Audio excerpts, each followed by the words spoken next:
അലൈക്കും വറഹ്മത്തുള്ളാഹി വബറകാതുഹു. വയറുവേദന, ഗ്യാസ് സംബന്ധിച്ച പ്രശ്നങ്ങൾ, നെഞ്ചരിച്ചിൽ, പുളിച്ച് തികട്ടൽ, അസിഡിറ്റി പ്രശ്നങ്ങൾ, ഇതിനെല്ലാം വളരെ വേഗത്തിൽ റിസൾട്ട് കിട്ടുന്ന ഒരു ടിപ്സാണ് ഇന്ന് പരിചയപ്പെടുത്തുന്നത്. ഈ കാണുന്ന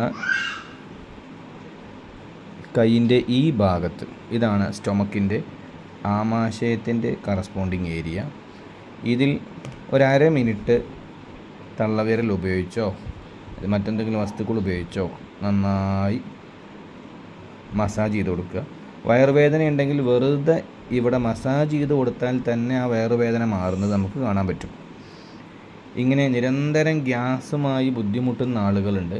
അത്തരം ആളുകൾക്കൊക്കെ ഈ ടിപ്സ് വളരെ അധികം ഫലപ്രദമാണ്. ഗ്യാസിന് വേണ്ടി മറ്റുള്ള ഗുളികകളൊന്നും കഴിക്കേണ്ടി വരില്ല. അത്തരം ബുദ്ധിമുട്ടുള്ള ആളുകൾ ചെയ്യേണ്ടത് ഇതുപോലെ ഒരു മാസ്കിംഗ് ടേപ്പ്, ഒരു പേപ്പർ ടേപ്പിൽ ഉലുവ ഇതുപോലെ എടുത്ത് ഈ കറസ്പോണ്ടിങ് ഏരിയയിൽ വരുന്ന രൂപത്തിൽ ഉലുവ രാത്രി കിടക്കാൻ നേരത്ത് ഒട്ടിച്ചു കൊടുക്കുക. പകലും ഉപയോഗപ്പെടുത്താം. കൂടുതൽ സമയം കിട്ടുന്നതിന് വേണ്ടിയാണ് രാത്രി എന്ന് പറയുന്നത്. എന്നിട്ട് അര മിനിറ്റ് ഇതിന് മുകളിൽ നന്നായിട്ട് മസാജ് ചെയ്ത് കൊടുക്കണം.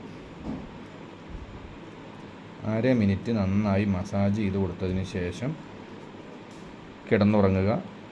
രാവിലെ ഇതെടുത്ത് ഒഴിവാക്കുക. ഈ ഉപയോഗിച്ച സീഡ് പിന്നീട് ഉപയോഗിക്കാൻ പാടില്ല. രണ്ടാമത്തെ ദിവസം വീണ്ടും മറ്റു പുതിയ ഉലുവ വെച്ച് വീണ്ടും രാത്രി ഇതുപോലെ ചെയ്യുക. ഇങ്ങനെ തുടർച്ചയായി ചെയ്യുമ്പോൾ ഏറ്റവും ചുരുങ്ങിയത് 3 ദിവസമെങ്കിലും ചെയ്യണം. ചെറിയ ഗ്യാസ് പ്രശ്നങ്ങൾക്ക് 3 ദിവസം മതിയാവും. അതല്ല, സാധാരണ ഗ്യാസിൻ്റെ ബുദ്ധിമുട്ടുള്ള ആളുകൾക്ക് 21 ദിവസം തുടർച്ചയായിട്ട് ചെയ്യുക. പരിപൂർണമായ ശിഫ വരുന്നത് കാണാൻ പറ്റും ഇൻഷാ അല്ലാഹ്.